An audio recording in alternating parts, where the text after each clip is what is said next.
preparing, as a government, to escalate strikes on the Houthis? No, we are waiting to see now what happens. That international waterway in the Red Sea should be open to international shipping. That is the international law.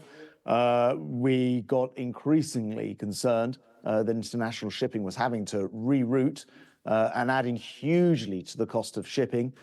We took the action that you saw last week, and we've made it clear that we will wait and see what happens next. But we can't have a situation where freedom of navigation, the ability for ships to move around the world in international waters, is effectively impugned by Iranian-backed Houthis harassing that shipping, and that's why we had to take action.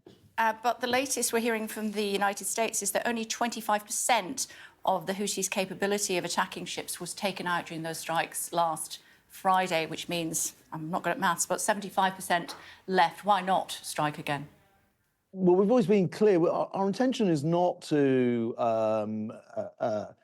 go into Yemen or anything like that, but simply to send a very clear, I hope unambiguous message to the Iranian-backed Houthis that their behavior in the Red Sea was completely unacceptable. It was nothing to do with anything about almost like thuggery, really, because they were targeting, I think, over 50 nations had their shipping impacted by it. And so this was to send a very clear message. It did also degrade their ability, but as you say, they would still have more facilities. What we want them to do is just stop, and that will mean that there's no need for further action. Surely the aim was to stop any further attacks on ships. As I said, only 25% of that capability has been taken out, according to the Americans at this stage. And another ship they attempted to attack just last night. So not yet achieved your goal. Well, we never thought that this would remove all of their facilities. That wasn't the goal. The goal was to send that very clear message. We will now watch and monitor the situation very carefully. But really, as we've said, not just to the Houthis, but to their Iranian sort of masters, in a sense, because they're really proxies for Tehran, this cannot go on. International shipping, of which, by the way, the UK hosts the UN's International Maritime Organization, freedom of navigation is just a given, and it always has been for many, many years. We cannot have that situation where they are trying to harass it, and we'll keep a very close eye. If we have to take further action, then that's something that we would consider. But our intention was to have a very clear message sent to the Houthis, which I think is what has been achieved thus far. Are you being a little bit more cautious, Defence Secretary, this week than you were last week when you were asked about whether there would be any attacks? You said, watch this space. Our American friends felt that you rather gave the game away. That's not true. I speak to my American friends, all the time, and we were very clear that we would be signalling the fact that if they didn't stop, then there would be action. And so I use that phrase very deliberately in order to say, if this carries on, then we will have to step in. They carried on, and I'm afraid we did have to step in. But that was part of an agreed approach to this. And we'll do it again if we need to. Yeah, I'm afraid but let's wait and see what happens, because it's not that we want to be involved in actions in the Red Sea, but ultimately freedom of navigation is an international right that must be protected. So that's a yes, though. We will if we need to, is what you're saying. Well, I say we'll keep it under review, and they should be aware that if it doesn't stop, then of course we will then have to take the decisions that need to be taken. But as the Prime Minister said, it was a proportionate and specific action, with the desired effect of removing some of us, essentially the eyes and ears, the radar systems, the launch pads, and so on and so forth, that the Houthis were using to harass that shipping in the Red Sea. I am hoping that message has been sent loudly and clearly. OK, Lord Cameron said yesterday it's hard to think when there had been so much danger, instability and insecurity in the world. Do you concur with his perspective? I do, and actually, Kay, I'm making a speech about exactly that issue at Lancaster House this morning, where I'm essentially saying not only have you got the state actors, so the Putins of this world, Iran, and we were just talking about, and others, but you've also now got the non-state actors as well. So that's the sort of terrorism that we saw in the earlier part the beginning of this century, individual actors, the Houthis being a good example, for example. You've got both of them combining. And because of that, this is a more unstable and difficult world. And that's really the big theme of the speech that I'm making this morning. Meantime, tragedy in the Channel. 5 migrants have lost their lives. So much for a deterrent of Rwanda. Well, it's really incredibly sad to see people losing their lives in the Channel again, brought across by people traffickers, smugglers, really in human misery.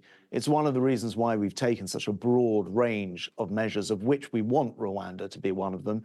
But it has reduced, it should be said, last year it reduced the number of crossings by 36%, in fact, the number of people. It wasn't Rwanda that did that, Defence Secretary, as you well know. That's correct. The deal with Albania. That's right. Deal with Albania, 90% reduction off the back of it. And we think if we have this deal with Rwanda, we'll have a bigger reduction again. So, look, we've got a plan. We're working to the plan. The plan is reducing the number of crossings. And I would say, of course, that's been fought tooth and nail by Labour at every single step, who don't have a plan to deal with small boats. You say Rwanda is a safe place to send people, but the British government has granted asylum to 6 more people from Rwanda and considering asylum claims from others as well. If it's a safe place to send people, why are we allowing people to come here and seek asylum from Rwanda? Well, look, I don't know the specifics of those cases. What I do know is that the UN send people to Rwanda, and the UN do it without all of the various different security measures that we're putting in place, or reassurance measures that we're putting in place with Rwanda. So if it's good enough for the UN, I would have thought it's good enough for the UK. Yeah, but my point is, why offer asylum to people from Rwanda if we think it's a safe place? Well, so I don't know the specifics of that particular case, or whether those people... Are you surprised that we do?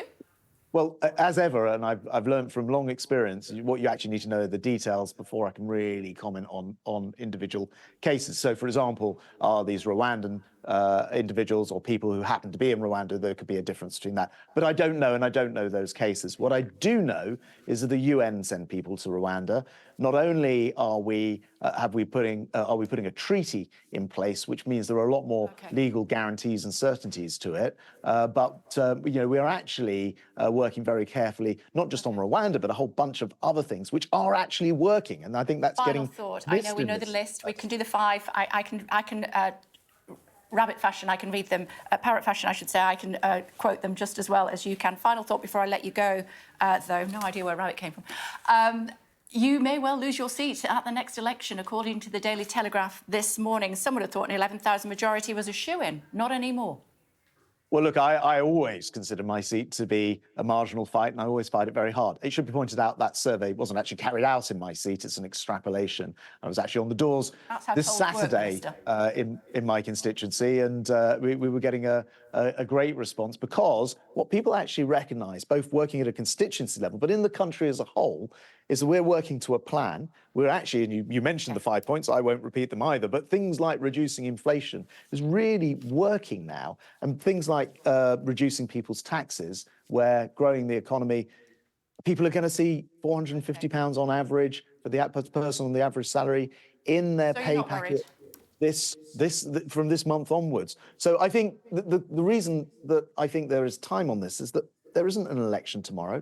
We have a plan, we're working to it. People will start to see the benefits of that. And it goes against Keir Starmer, who doesn't actually have a plan, and we'll be right back to square one. So that is why I think that we'll wait until the election rather than relying on polls for these. Okay, it's good to talk to you. We're out of time.